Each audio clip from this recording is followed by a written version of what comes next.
It was interesting and hard, and at the same time, it was easy. At one point, it was hard, and the other, it was pretty easy.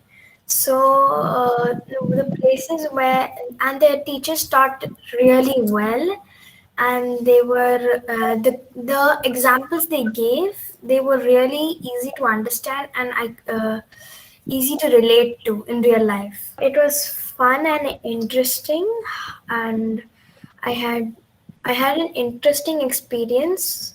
The teachers taught really good, and they gave really good examples which I could relate to easily in real life.